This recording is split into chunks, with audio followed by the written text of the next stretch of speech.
I guess I have a question, and I've got about 7 of them written down, but I'm gonna save some for the discussion room. But one of the obstacles, and there was a pretty nice paper about the non-operating landowners. Tremendous amount of farms are owned by the non-operators, and how do we engage that group just so that they find benefit, value to their land? Yeah. That's a really good question. We've talked about that one a lot. How do you reach them? Because, that's a great pressure point, because one thing that came up over and over is you don't see the benefits of a lot of these soil health practices immediately in year one. Some of them are going to come in year 2, year 3, year 4. It's compounding and cascading benefits.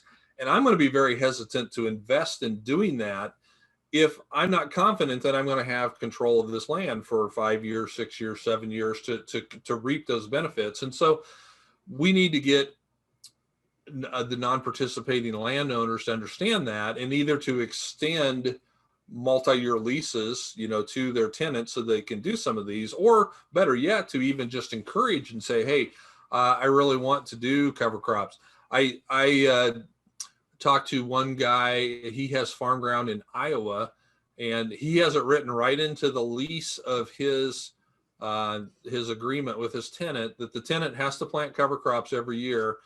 But if they can generate, and I can't remember what the number was, if it was like 1.5 tons of biomass from the cover crop by a certain date, if they can get, achieve that, then, they saved, I don't remember what they were saving. It was $10 or $15 an acre off the rental cost or off the lease. So he had incentives built in there to, if they could achieve these things, then he would reduce the rent, because he knew that they were building up the value of that land.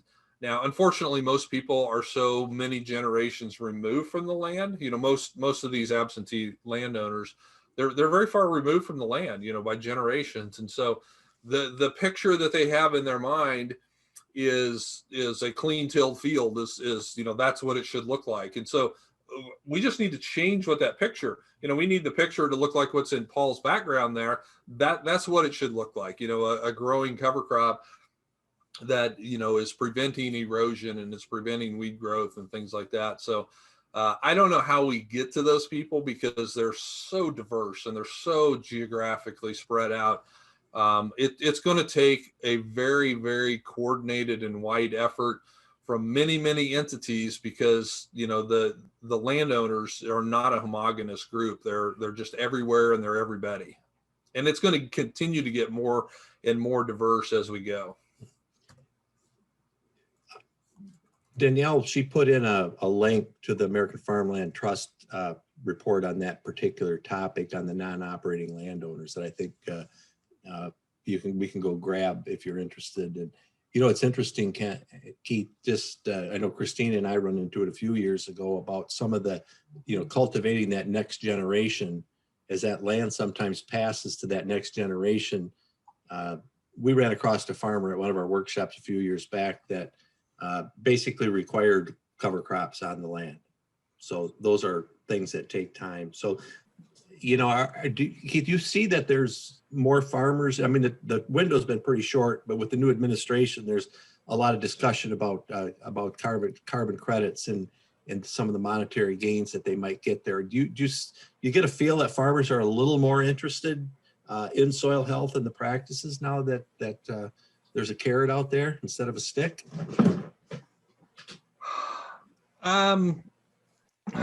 I think they're hoping that there is. I think that my general sense, and the folks that we've talked to, is that there's just so many unknowns around these programs.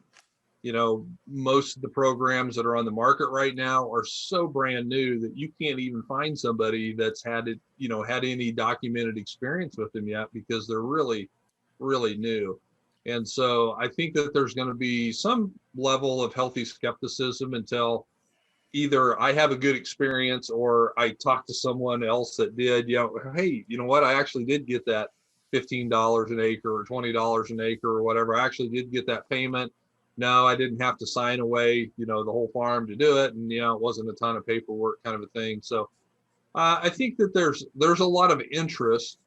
I think there's some hope there, but probably garnered with a healthy level of skepticism along the way. Just again, because it's just really brand new, and that's probably just with the private, the private programs. The Indigos, the Noris, Bayer has one now, Syngenta has one, Land O'Lakes. It seems like there's probably been 6 or 8 new carbon programs come on the market just in the last 3 or 4 months. As far as what the government itself is going to do, who knows? I mean, that's just a huge wild card. That's been nothing but only talk so far. So we'll see what actually comes out of that. The Growing Climate Solution Act was introduced into Congress actually, in the last administration. And it's probably the most widely bipartisanly supported bill to hit Congress in many, many years, because you've got some very liberal groups supporting that thing, and you've got very conservative farm groups supporting that. So it'll be interesting to watch that as it makes its way through Congress to see how it changes and morphs and what it does. My understanding is it was supposed to make it easier for farmers to get access to some of these carbon programs. I don't know if that's what it will end up coming out with.